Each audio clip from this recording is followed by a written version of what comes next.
우리 인생은 무엇을 붙들려 사느냐 하는 것이 굉장히 중요합니다. 누구든지 무엇인가에 하나에 다 붙들려 살고 있습니다. 그래서 무엇에 내가 붙들려 살고 있느냐에 따라서 인생이 성공하느냐 실패하느냐 행복하냐 불행하느냐 이것이 달려 있습니다. 톨스토이라고 하는 유명한 분이 있죠. 이분이 독서의 바퀴라고 하는 책을 썼는데 그 고전에서 이런 이야기를 했습니다.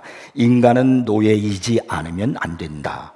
무엇인가에 완전히 붙들려 사는 것이 좋다. 그런데 문제는 선택된 바에 노예여야 하고 또 누구의 노예냐 하는 것이다. 자기 정력의 노예가 되면 인간의 노예요. 정신적 본원 그것의 노예가 되면 신의 노예다라는 말을 했어요. 그래서 사람은 무엇인가에 분명히 매여 사는 것이 좋다는 것이고 또 그렇게 매여 산다는 것입니다. 돈에 매여 사는 사람이 있고요, 명예에 매여 사는 사람이 있고 자기 지식과 편견에 매여 사는 사람들이 있습니다. 특별히 현대인들은요 지나치게 돈에 매여 삽니다. 왜 그러냐면은 그 돈을 쥐고 있으면 힘이 생긴다는 거예요. 돈은 에너지고 힘이기 때문에 돈에 붙들려 있으면, 돈에 내가 매여 있으면 막 힘이 저절로 생긴다는 겁니다. 여러분도 그렇습니까? 돈을 붙들고 살면은 힘이 생기십니까? 또한 어떤 분은요 돈을 보거나 만지고 있으면 스트레스가 해소가 된대요. 이런 사람들은 돈이 자기 신입니다. 예수님께서 말씀하신 대로 이걸 뭐라고 그러냐면 만몬이라고 그래요. 우리가 말씀을 붙들고 예수님 하나님을 붙들고 살아야 힘이 생기고 마음이 평안해지요. 아니 돈을 붙들고 있으면 힘이 생깁니까? 그 돈이 신이라는 거예요. 돈의 노예가 되는 겁니다. 여러분 돈을 너무 좋아하지 마십시오. 돈에 매여 살지 않기를 바랍니다. 성경 디모데전서 6장 10절에 보면은 돈을 사랑함이 일만하게 뿌리가 되나니, 돈을 사랑하는 것이요 모든 악의 근원이 된다는 거예요. 일만하게 뿌리가 되나니, 이것을 탐내는 자들은 미혹을 받아서요 믿음에서 떠나 많은 근심으로서 자기를 찔렀도다. 그리고 돈에 매여 사는 사람은 그렇기 때문에 바른 신앙의 길을 갈 수도 없고 또 바른 삶을, 인생을 살 수가 없는 겁니다. 또 한 가지 나쁜 것은요, 습관에 매여 있는 사람도 있어요. 담배에 매여 살고 술에 매여 살고 도박에 매여 살고 합니다. 아무리 끊으려고 해도 끊지를 못하죠. 한때 유명한 코미디언이었고 국회의원이었던 이주일 씨가 있었는데 이분이 일찍 60대 나이에 세상을 떠났어요. 폐암으로. 근데 그 폐암이 된 원인이 담배를 너무나 많이 피워서 그랬다는 거예요. 그래서 광고가 나왔잖아요. 담배를 피면 나처럼 된다고 컬럭컬럭 하면서 담배를 끊으세요. 마지막 그런 광고가 나왔을 때 많은 사람들이 그 광고를 보고 마음의 깨달음을 듣고 담배를 끊는 사람들이 늘어났다는 겁니다. 그런데 얼마 후에 다시 담배 피우는 사람들이 또 늘어났다는 거예요. 그만큼 어렵다는 거예요, 이 습관이라는 것이. 그래서 이 습관에 매여 사는 사람들이 있다는 겁니다. 근데 오늘 보면 12절에 보면은 그 훌륭하고도 유명한 사도 바울도 매여 산다는 것입니다. 무엇에 매여 살까요? 그는 이렇게 말해요. 오직 내가 그리스도 예수께 잡힌 바 된 그것을 잡으려고 달려가노라. 바울은 말하기를 나는 예수께 매여 산다는 겁니다. 예수께 붙잡혔다는 겁니다. 여기 예수께 잡혔다는 이 말은, 잡혔다는 말의 그 원문을 보면 헬라어로 보면은요 카텔렘푸던이라는 그런 단어를 쓰고 있거든요. 이것이 바로 붙잡혔다, 포로되었다라는 그런 단어입니다. 바울은 자신이 예수님께 붙잡혔다, 포로가 된 존재라는 겁니다. 사실 바울은 다메섹 도상에서 포로가 되었잖아요. 그가 예수 믿는 사람들을 핍박하고 교회를 핍박하기 위해서 예루살렘에서 저는 다메섹까지 원정 핍박을 가다가 다메섹 도상에서 예수 그리스도를 만납니다. 예수님께서 강한 빛으로, 이 사울이라는 원래 바울의 본 이름이 사울이었잖아요. 강한 빛으로 그에게 내리쳐서 그가 눈이 멀었어요. 그러면서 하늘에서 음성이 들린 겁니다. 사울아 사울아 내가 어찌하여 나를 박해하느냐. 주여 뉘시오니까 나는 내가 박해하는 예수라. 주님께서는 바울의 반응도 개의치 아니하지 않으시고 계속해서 말씀하기를 내가 다메섹으로 가라. 그러면 내가 행할 것을 내게 이를 자가 있느니라. 이렇게 말씀하셨어요. 그래서 사도 바울의 선택의 여지가 없어요. 그냥 그거 자기가 좋아서 예수님 붙든 게 아니고 주님께서 일방적으로 예수님께서 붙드신 겁니다. 그래서 바울은 자신이 맡겨야 하던 그 예수님을 위해서 한평생 복음을 전하며 살지 않았습니까? 완전히 예수의 포로가 된 겁니다.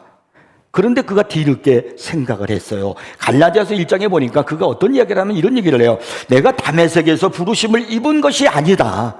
사실은 내가 내 어머니 태로부터 택정함을 받았고 그때부터 내가 선택함을 받았다는 거예요. 그리고 그의 은혜로 나를 부르셨다. 이렇게 바울이 고백을 하고 있습니다. 내가 길리기아 다소에서 태어났고 가말리엘 문화에서 내가 공부를 했고 율법 중에 율법을 내가 가지고 있고 그리고 바리새인 중에 바리새인이요 로마 시민권을 내가 가지고 있었던 거 이 모두 결코 우연이 아니다. 애시당초 나는 어머니 태로부터 이렇게 이방인의 사도로 택함을 받았다. 붙들림을 받은 사람이다. 그가 이런 깊은 고백을 하는 것을 우리가 들을 수 있습니다. 더욱이요 그는요 고린도전서 7장 23절에서 말하기를 값으로 산 것이 되었다고 했습니다. 예수 그리스도께서 나를 위해서 십자가에 죽으심으로 나를 샀다는 겁니다. 내 죄를 사해 주시고 나를 샀다는 거예요. 그래서 나는 예수님께 팔린 몸이라는 겁니다. 그래서 나는 자유가 없다. 나는 그분의 노예다라고 고백을 하고 있습니다. 그가 바울 서신을 13권을 썼는데 그가 바울 서신을 쓸 때마다 첫 한마디에 나 종 그리스도의 종된 나 바울은 예수의 종된 나 바울은 그래요. 자기가 예수의 종이래요. 그리스도의 종이라고 그렇게 누누이 고백을 하고 있는 겁니다. 그리스도인 우리도 바로 예수님께 붙잡힌 바 된 사람들입니다. 여러분 중에 스스로가 여러분이 예수님을 붙잡은 사람이 있습니까? No, 아무도 없습니다. 우리는 스스로가 예수님을 붙잡을 수도 없고 예수님을 알 수도 찾을 수도 없습니다. 왜 그러냐면은 우리는 죄인이고 어두워졌던 사람들이고 그리고 아무것도 영적으로 알지 못하는 그런 사람이에요.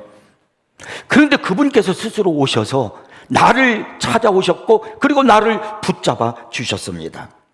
그래서 우리 그리스도인의 정체성이라고 하는 것은 그리스도 예수께 붙잡힌 바 된 사람이다. 이것이 우리 그리스도인의 정체성입니다. 사람이 살아가면서요 자신의 정체성을 알고 살아가는 것이 굉장히 중요합니다. 아무것도 모르고 그냥 세상에 살아서 살기 위해서 먹고 돈 벌어야 되고 이렇게 아무 생각 없이 살아간다면은 그럼 분명히 잘못된 길로 갑니다. 타락의 길을 갈 수밖에 없고 악에 빠질 수밖에 없고 하나님을 알지도 못하니까 결국 그의 끝은 지옥일 수밖에 없고 심판일 수밖에 없는 겁니다. 정체성을 알아야 돼요. 인생의 정체성. 나가서 우리 예수 믿는 그리스도인들은 내가 누군가, 예수 믿는 나는 누군가, 어떤 정체성을 가지고 살아가야 되는가 하는 것을 분명히 알아야 됩니다. 오늘 본문에서 사도 바울이 우리 그리스도인의 정체성을 알려주고 있습니다. 크게 두 가지로 우리에게 말씀하는데 우리 그리스도인의 정체성이 뭐냐? 첫 번째가 뭐냐면 여긴다라는 겁니다. 자, 오늘 보면 7절 8절을 한번 제가 읽어보겠습니다. 그러나 무엇이든지 내게 유익하던 것을 내가 그리스도를 위하여 다 해로 여길 뿐더러 또한 모든 것을 해로 여김은 내 주 그리스도 예수를 아는 지식이 가장 고상하기 때문이라. 내가 그를 위하여 모든 것을 잃어버리고 배설물로 여김은 그리스도를 얻고.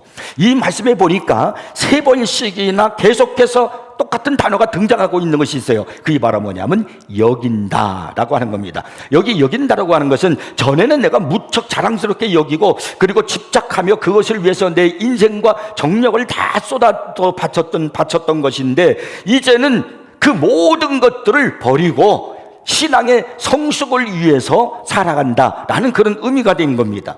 그래서 내가 주님께 잡힌 바 된 사람이 되기 위해서 과거에 있던 모든 것을 배설물로 여긴다. 지금 이런 의미를 여기에서 우리에게 가르치는 겁니다. 이게 바로 뭐냐면 포기의 결단을 의미하는 겁니다. 그러니까 여긴다라고 하는 것은 가치관의 변화를 말하는 겁니다. 바울이 과거에는 지식이 중요하고 명예가 중요하고 권력이 중요했어요. 그래서 자신이 바리새인 중에 바린이고 그런 율법자여 로마의 시민권을 가진 것을 당당하게 여겼단 말이에요. 그걸 추구하기 위해서 애썼단 말입니다. 그런데 예수님께 잡힌 바 되고서는요 이 모든 것을 포기했다는 것입니다. 왜냐하면 예수를 아는 지식이 가장 고상하기 때문에요. 그분의 은혜가 너무나 크기 때문에 그렇다는 겁니다. 그래서 그는 포기하고, 그래서 이 모든 것들, 과거에 내가 추구했던 이 모든 것들을 배설물로 여긴다, 이렇게 말하는 겁니다. 80세에 하나님께로부터 부름을 받아 잡힌 바 된 사람이 있죠. 모세입니다. 이 모세 역시 자기의 모든 것을 포기하고 자신의 정체성이 무엇인지를 우리에게 밝히 말해주고 있습니다. 이 모세의 믿음에 대해서 말씀하고 있는 히브리서 11장 24절에서 26절에 보면 그 사실을 발견할 수 있습니다. 믿음으로 모세는 장성하여 바로의 공주의 아들이라 칭함을 거절하고, 도리어 하나님의 백성과 함께 고난받기를 잠시 죄악의 낙을 누리는 것보다 더 좋아하고, 그리스도를 위하여 받는 수모를 애굽의 모든 보화보다 더 큰 재물로 여겼으니 이는 상 주심을 바라보니라. 이 구절에서 하나님께 잡힌 바 된 그 모세의 모습이 무엇인지를 우리가 알 수 있지 않습니까? 모세가 어떤 사람이느냐? 포기할 줄 아는 사람이었다는 거예요. 바로의 공주의 아들이라 여기는 것을 포기했어요. 애굽의 모든 보화 포기했습니다. 아니, 어떻게 모든 사람들이 열망하고 자기도 그런 자리에, 권력의 자리에 올라가는 것을 원하고 투쟁하고 있는 그것을 모세가 포기할 수 있었을까요? 그리고 지금도 수많은 사람들이 그거 재물, 애굽에 수많은 재물이 있는데 그 재물을 그가 갖고 누릴 수 있는 거, 이거 바로 모세가 포기했다는 겁니다. 왜요? 하나님께 붙잡힌 바 되고 난 다음부터는 가치관의 변화가 일어났기 때문입니다. 그것을 히브리서 11장 26절에서는 여기다라는 말로 표현하고 있는 겁니다. 그는 이런 것들보다 그리스도를 위하여 받는 수모를 더 큰 재물로 여겼기 때문이라고 말씀하고 있습니다. 여기에 여기다라는 것, 이것이 바로 모세의 정체성이에요. 그의 가치관의 변화를 보여주고 있는 겁니다. 그는 명예나 재물이나 쾌락은 하나님이 주시는 상급에 비하면 아무것도 아니라는 거예요. 그래서 그 사실을 알았기 때문에 그런 것들 다 포기하고, 왕자가 될 수 있는, 왕이 될 수 있는 것도 포기하고, 애굽의 수많은 재물이 내 것이 될 수 있는 것도 포기하고, 그리고 하나님이 주시는 상급을 그가 바라보고 그걸 더 귀한 것으로 여겼다는 겁니다. 이게 놀랍지 않아요? 그런데 오늘 본문에서도 사도 바울은 뭐라고 그러냐면요, 내가 그를 위하여 모든 것을 잃어버리고 배설물로 여겼다라고 말하고 있습니다. 여기 배설물로 여겼다는 것은 아깝지만 어쩔 수 없이 포기했다는 말이 아닙니다. 그냥 미련 없이 버렸다는 거예요. 이 배설물이라는 것을 제가 여러분에게 지난번에 한번 말했는데요, 킹 제임스 영어 번역에 보면은요, 거기 진짜 영어에 똥이라고 되어 있어요. 여러분 중에 변을 보면서, 죄송합니다만 똥을 보면서 아까워서 못 버리는 사람 있습니까? 혹시 변비가 심한 거는 똥이 아까워서 안 버리려고 심한 것인지, 그런 사람은 아무도 없을 겁니다. 뒤돌아보지 않고 버릴 겁니다. 그것이 똥이에요. 배설물이요. 오늘 아침에 조금 이해를 하시고 좀 똥하니까 재밌는 얘기가 있는데, 요즘 북한 오물 풍선 투척으로 우리나라가 어처구니 없는 일이 벌어지고 있잖아요. 아니, 핵무기나 미사일을 보내는 게 아니라 묵직한 오물 풍선에다가 잔뜩 담아서 바람에 날려가지고 우리나라의 전국 778곳에다가 오물 투척을 했습니다. 이 오물 풍선이 떨어지는 곳에 차유리창에 떨어지고 차유리가 부서지기도 하고, 어느 집마당에 떨어져가지고 그냥 전부 다 오물 투성이가 되어버리기도 하고 그랬어요. 며칠 전에는 오물 풍선에서 떨어졌는데 기생충들이 있다는 거예요. 그거 찾아내느라고도 참 어려웠겠어요. 조선일보 이미지 기자에 의하면은요, 인간이 태어나서 어머니 배에서 태어나서 갓난아기 때요, 자신의 힘으로 내놓는 첫 번째 생산물이 뭐냐? 똥이라는 겁니다. 인간이 태어나서 자신의 힘으로 첫 번째 내놓는 생산물, 그게 똥이라는 거예요. 그런데 모두가 다 이 똥을 배출해내지만은 고약한 냄새와 독성을 가진 그것이 인류 역사의 가장 원초적인 혐오물이자, 그리고 정신부장을 단번에 흐트러뜨릴 수 있는 가장 강력한 무기로 사용해 왔다라고 했어요. 재미있는 것은요, 이 똥은 전쟁에서도 빛을 발할 정도로 공격성을 가진 무기였다는 겁니다. 조선시대 때 정약용이 외적의 침입이 잦은 접경 지역에서 사용할 수 있는 향토 방위 전술 전략을 저술한 민보이라는 책이 있는데, 그 책에서 대나무 통에 넣은 똥물을 쏘는 분포에 대한 그런 설명이 나옵니다. 말 그대로 그냥 대포가 무슨 대포냐면 똥대포예요. 그래가지고 그것을 이제 외병들을 향해서 막 쏘아대니까 외병들이 이제 전쟁을 하다 보면 상처도 있고 막 그러잖아요. 그 상처 입은 사람들이 여기 똥물이 묻는 거예요. 그러면 그 독성 때문에, 똥독 때문에 사망을 하고, 신체 건강한 외병도 똥물을 뒤집어 쓰니까 전의를 상실했다는 그런 이제 글이 있습니다. 근데 똥을 이용한 이 공격은 조선 후기 약자 송규빈이 쓴 풍천유양이라는 책에서도 이제 발견할 수 있는데요. 이 공격이 더 독해져 가지고 똥을 모아 가지고 1년 동안 삭힌다는 거예요. 똥을 모아서 1년 동안 삭힌 다음에 금집을 공격 도구로 사용했다는 겁니다. 그러면서 이제 글을 썼는데, 지독한 냄새와 독성, 삭혔으니까 더 냄새가 나고 그래서 독성을 가졌는데, 그 당시 우리나라 조선 후기에 무슨 변변은 무슨 무기가 있습니까? 얼마나 어려웠습니까? 근데 조선판 생화학 최고의 무기였다, 그렇게 쓰고 있어요. 근데 똥은 똥이요. 똥 좋아하는 사람 아무도 없습니다. 그냥 배설물을 뿌립니다. 근데 바울이 말하는 거예요. 내가 과거에 그렇게도 추구하고 쫓아갔던 거, 그 지식, 학력, 그리고 재물, 이런 모든 유익하다고 생각했던 이런 모든 것들을 내가 예수님을 믿고 내 가치관이 변화되고 난 다음에 그걸 다 포기하고 똥으로 여겨서, 그리고 내가 예수님을 붙잡고 산다는 겁니다. 우리 그리스도인에게 있어서 정말 중요한 게 뭐냐면 이 가치관의 변화가 일어나셔야 돼요. 여러분이 신앙생활을 잘하고 성숙한 그리스도인이 되려면 이 가치관의 변화가 얼마나 중요한지 모릅니다.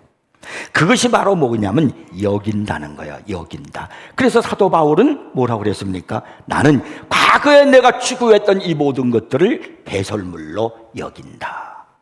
모세는 애굽의 모든 재물, 그리고 왕국에서 내가 왕이 될 수 있는 권력, 그 모든 것들을 내가 하나님께서 주시는 상급보다 귀하지 않기 때문에 그걸 포기하고 하나님이 주시는 상급을 더 귀하게 여긴다 그랬어요. 근데 야고보서 1장 2절에 보면요, 이런 말씀이세요. 형제들아, 너희가 여러 가지 시험을 당하거든 온전히 기쁘게 여기라. 시험을 좋아하는 사람은 없습니다. 고난을 좋아하고 고통을 행복해 하는 사람은 없습니다. 그런데 오늘 성경은 뭐라 그러냐면 시험을 당하면은 온전히 기쁘게 여기라 이렇게 말씀하고 있어요. 여기라. 이 가치관의 변화란 말이에요. 그럼 왜 여기라고 그랬을까? 왜 시험을 기쁘게 여기라고 그랬을까? 고통이 올 때 왜 기쁘게 여기라고 그랬을까? 그 다음 절 3절 4절에 보면은 그 이유를 말씀하고 있어요. 이는 너희 믿음의 시련이 인내를 만들어내는 줄 너희가 알미라. 인내를 온전히 이루라. 이는 너희로 온전하고 구비하여 조금도 부족함이 없게 하려 함이라. 시험을 내가 기뻐해야 하는 이유는 시험이 인내를 만들어내고 그 인내가 결국은 나로 하여금 부족함이 없는 온전한 사람으로 만들어낸다는 것입니다. 우리가 인내를 기르지 않고는 성숙한 사람이 없어요. 큰 사람이 되려면, 성공적인 인생이 되려면 먼저 해야 할 일이 뭐냐면 인내를 갖춰야 됩니다. 인내를 배우셔야 된다는 겁니다. 그래서 성경은 여러 가지 시험을 만날 때 온전히 기쁘게 생각하라고 그렇게 말씀하고 있는 겁니다. 여러분 시험이 올 때, 내가 고통이 올 때, 내가 어떻게 실패를 했을 때, 그때 여러분 그 현실을 보고 좌절하고 절망하고 불평하고 원망하지 말라는 거예요. 그 가치관의 변화가 없는 사람이에요. 아직 성숙하지 못한 사람이에요. 그 속에서 하나님이 주시는 은혜가 더 큰 것을 보고 여기라. 내가 이것을 인내하고 기도하고 힘써서 내가 온전하고 부족함이 없는 사람, 큰 그릇의 사람이 되기 위함이다. 그러면서 기뻐한다는 그것이 오늘 성경의 말씀입니다. 여러분 사람이 육체적으로 강해지고 싶으면 그냥 됩니까? 그 운동을 해야 돼요. 지금도 운동선수들은, 메달을 바라보고 있는 운동선수들은 얼마나 열심히 하는지 모릅니다.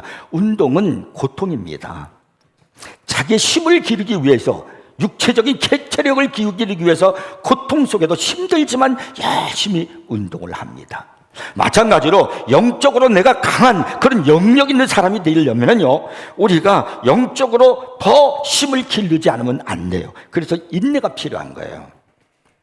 어떤 고난이 올 때, 시험이 올 때, 역경이 올 때, 그때 여러분 그것을 통해서 내가 이 순간 이것을 통해서 이겨낼 수 있는 힘을 주시옵소서, 인내를 내게 허락해 주시옵소서.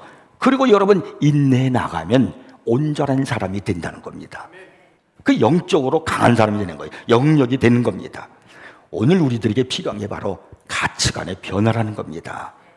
이 가치관의 변화는 무엇을 귀하게 여기느냐에 있는 겁니다. 여러분은 지금까지 집착하고 열심히 추구해왔던 그런 것, 아무리 그것이 소중하고 이 땅을 살아가는데 꼭 필요한 것처럼 여겨질지 몰라도 그것이 내가 하나님을 기쁘시게 하지 못하고 예배 생활하는데, 기도 생활하는데 하나님이 내게 주신 직분을 감당하는데 장애물이 든다면 포기할 줄 알아야 돼요. 그리고 하나님의 상급을 바라보고 하나님이 주신 은혜를 붙들고 여기고 살아가는 우리들이 되어야 됩니다. 여러분의 가치관의 변화가 되지 않으면 우리는 신실한 그리스도인이 될 수가 없어요.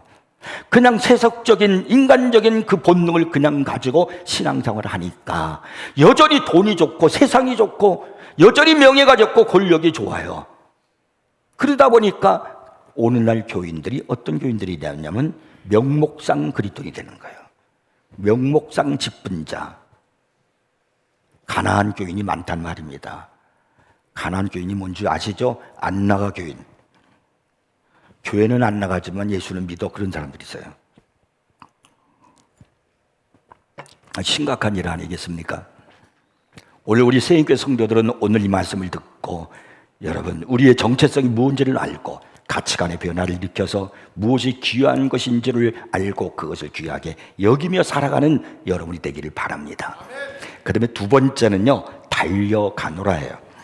자, 12절을 보면은 내가 이미 얻었담도 아니요 온전히 이루었담도 아니라 오직 내가 그리스도 예수께 잡힌 바 된 그것을 잡으려고 달려가노라 그랬어요. 이어서 또 14절에 보니까 표대를 향하여 그리스도 예수 안에서 하나님이 위에서 부르신 부름의 상을 위하여 달려가노라 그랬습니다. 이 두 절에서 보면 사도 바울이 계속해서 달려간다라는 표현을 쓰고 있죠. 여기 달려간다라는 것은 무슨 말이냐면은 그 당시 헬라 문화 속에서 이루어지고 있는 운동 경기를 상상하면서 이 사도 바울이 이 성경을 쓰고 있는 겁니다. 마라톤도 헬라 문화 속에서 그리스에서 발생했잖아요. 그래서 이제 100m 달리기를 하는 거예요. 100m 달리기를 하는 사람들, 200m 달리기를 하는 사람들이 몸을 굽혔다가 총소리와 땅 총소리와 함께 힘차게 달리는데, 여기에 달릴 때 내가 몸을 굽혀서 앞에 표대를 바라보고 그리고 그것을 바라보고 달려가는 거예요. 그래서 여러분 열심히 달리는 사람이 혹시 달리기를 하는데 100m 달리기를 하는 사람이 이러고 달리는 사람이 있어요 혹시? 그 사람 해나마나 꼴찌요. 몸을 뒤로 젖히고 이러고 어떻게 달려요? 앞으로 숙이고 그리고 내가 목표를 향해서 그리고 막 이렇게 달려야 되는 겁니다. 이 달리는 사람에게는 딴 생각할 여력이 없어요. 딴 것을 볼 겨를도 없어요. 그냥 앞만 보고 몸을 앞으로 굽히고 달리는 겁니다. 사도 바울이 그 모습을 생각하면서 이 경주자의 모습을 기억하면서 달려가노라 이렇게 말하고 있는 겁니다. 신앙생활은 달려가는 겁니다.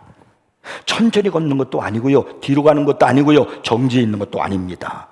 쉬지 말고 달려야 합니다. 흐르지 않고 고여 있는 물은 썩게 되어 있고요, 페달을 밟지 않은 자전거가 넘어지듯이요, 하나님의 사람도 끊임없이 달려가지 않으면 넘어질 수밖에 없고 부패될 수밖에 없어요. 주님의 나라에 이를 때까지, 영광의 면류관을 받을 때까지 끊임없이 신앙의 경주로 달려가는 것이 신앙생활입니다. 오늘날 많은 사람들이 달려가질 않아요. 멈춰 있어요. 서서히 딴 생각을 하며 가고 있습니다. 그러니까 넘어지는 거예요. 그래서 유혹을 받는 거예요. 사도 바울은 오늘 본문에서 그럼 왜 자신이 달려가는가, 왜 달려가는 그런 정체성을 보이고 있는가에 대해서 두 가지로 말하는데, 첫째가 바로 뭐냐면 주님이 원하시는 사람이 되기 위해서 달려간다는 겁니다.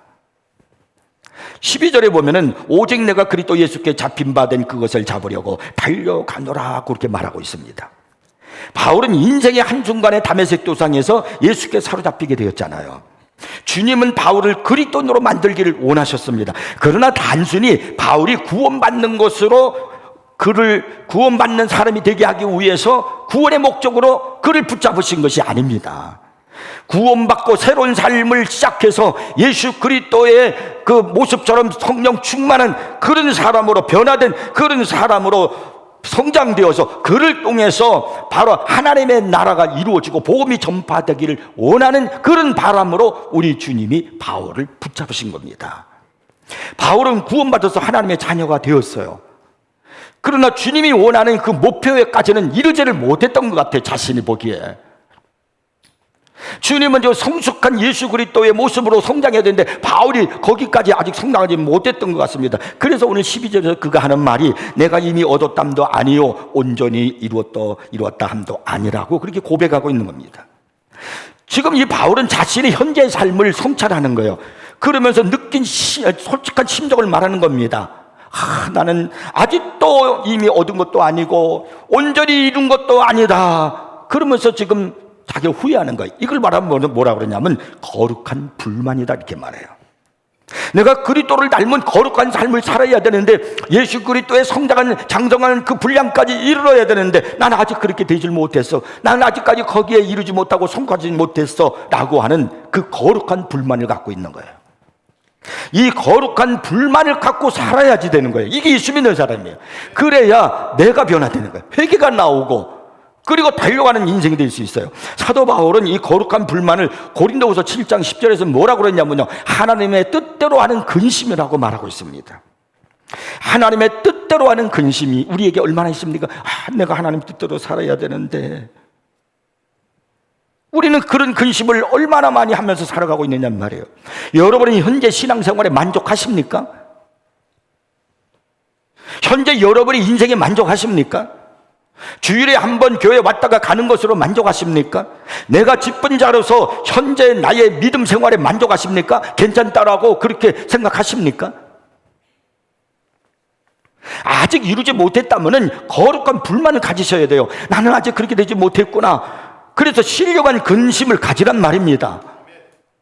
내가 주님을 닮아가기 위해서 좀 더 성숙한 그리스도인이 되기 위해서 내가 기쁜 자로서의 그만한 믿음의 생활을 하기 위해서 100m를 달리는 선수처럼 주저앉지 말고 중단하지 말고 뒤돌아보지 말고 앞을 표대를 바라보면서 달려가라는 겁니다. 이것이 사도 바울이 그래서 달려간다는 거예요. 그 다음에 두 번째로 그가 왜 달려가느냐 하면요, 주님 앞에 상급받을 수 있는 자로 서기 위해서 달려간다는 겁니다. 14절을 보시면 이렇게 이제 말하고 있어요. 그리스도 예수 안에서 하나님이 위에서 부르신 부름의 상을 위하여. 14절에 그러니까 그가 왜 달려가느냐면 부르신 부름의 상을 위하여 달려간다라고 그렇게 사도 바울이 말하고 있습니다. 주님 앞에 서는 날 상급받을 수 있는 존재로 세워지기 위해서 자신의 인생이 그러한 인생으로 결산되기 위해서 달려간다는 겁니다. 그러니까 바울은 현재의 삶을 보고 사는 게 아니라 마지막을 보고 사는 거예요. 내가 주님 앞에 서는 날, 그때 하나님께로부터 상급받는 사람이 되기 위해서 그 상급을 바라보고 달려간다는 겁니다. 여러분, 모든 사람들이 지금 그 운동선수들이 그래서 하는 거 아니에요? 지금 운동을 열심히 하고 땀을 흘리고 힘들고 그렇게 하는 것은 이제 경기가 이루어졌을 때 얼마 안 있으면 이제 프랑스 파리에서 올림픽 대회가 있습니다. 그러면 그 경기장에서 메달을 따는 거예요. 모든 사람들이 갖는 꿈이에요. 금메달을 따는 거예요. 시상대 1등에 올라가고 그리고 자기 목에 금메달을 걸고 그리고 자기가 속해 있는 나라의 국가가 다 울려 퍼지는 걸 영광스럽게 생각하면 그걸 바라보고 지금 그가 열심히 운동을 하는 거예요. 그 상급을 바라보면서요. 오늘 우리도요, 그 상급을 바라보면서 오늘을 달려가야 되는 겁니다. 성경 히브리서 11장 6절에 보니까 믿음이 없이는 하나님을 기쁘시게 하지 못하나니 하나님께 나아가는 자는 반드시 그가 계신 것과 또한 그가 자기를 찾는 자들에게 상 주시는 이심을 믿어야 할지니라고 말씀하고 있습니다. 상 주시는 이심을 믿으라는 거예요. 여러분, 우리가 그냥 사는 게 아닙니다. 여러분이 이 세상에서 몇 년을 살지는 아무도 몰라요. 주님이 정해놓은 시간이 있죠. 근데 그 살아가는 기간이 뭐냐면 그냥 이 땅에서 먹고 살고 여러분이 인생이 이 땅에다 쌓아놓는 것이 우리의 목적이 아니에요. 내가 사는 70년을 살았던 80년을 살았던 내가 살고 주님께서 됐다 그리고 부르셔서 주님 앞에 가잖아요. 이 땅에서 살고 있었던 여러분의 삶을 보시고 하나님이 평가하시고 상급을 주신다는 거예요. 그러니까 이 땅에서의 삶은 하나님의 영광을 위해서, 주님의 나라를 위해서 내가 살아가는 겁니다. 주님은요, 우리가 그분을 위해서 수고하며 살아가는 삶은 결코 헛된 것이 아니고 상을 주시겠다고 약속하고 계십니다. 마태복음 16장 27절에 보니까 인자가 아버지의 영광으로 그 천사들과 함께 오리니 그때에 각 사람이 행한 대로 갚으리라, 이렇게 말씀했어요. 각 사람이 행한 대로 갚으리라. 요한계시록 22장 12절에 또 보면요, 보라 내가 속히 오리니 내가 줄 상이 내게 있어 각 사람에게 그가 행한 대로 갚아주리라고 또 말씀하고 있습니다. 분명히 성경에서 계속해서 우리가 행한 대로 갚아준다는 거예요. 여러분이 행한 대로. 그런데 달려가야지 주저앉겠습니까? 내가 달려가야 상급을 받지 않겠어요? 고린도전서 15장 58절에 보면요, 그러므로 내 사랑하는 형제들아 견실하며 흔들리지 말고 항상 주의 일에 더욱 힘쓰는 자들이 되라. 견실하며 흔들리지 말고 항상 주의 일에 더욱 힘쓰는 자들이 되라. 그래, 항상 주의 일에 더욱 힘쓰는 자들이 되라. 이는 너희 수고가 주 안에서 헛되지 않은 줄 알미라. 그래서 항상 하라 그랬어요. 항상. 고린도전서 3장 8절에서는요, 각각 자기가 일하는 대로 자기의 상을 받으리라고 이렇게 말씀하고 있습니다. 그래서 바울은 그 상을 바라보고 그 상급을 얻기 위해서 집중력 있는 인생을 사는 거예요. 열심을 다해서 달리는 거예요. 그는요, 마지막 디모데후서 4장 7절 8절에서 그의 유언과도 같은 거예요. 죽을 날이 얼마 안 남은 걸 바울은 알고 있었어요. 그래서 그가 마지막 유언과 같은 말을 합니다. 나는 선한 싸움을 싸우고 나의 달려갈 길을 마치고, 걸어가는 길을 마치고 그러지 않았어요? 달려갈 길을 마치고 믿음을 지켰으니 이제 후로는 나를 위하여 의의 면류관이 예배되었으므로, 상급이, 하나님이 주실 상급이 예배되었으므로 주곧 의로우신 재판장이 그날에 내게 주실 것이며, 이 사도 바울의 고백이에요. 이 고백이 저와 여러분의 고백이 되기를 주 이름 축복합니다. 주님께로부터 상급을 받을 것이 있는 그런 삶을 살라는 겁니다. 그러기 위해서 집중력 있는 삶을 살아야 돼요. 앞을 바라보고 달려가는 삶을 살아야 되는 겁니다.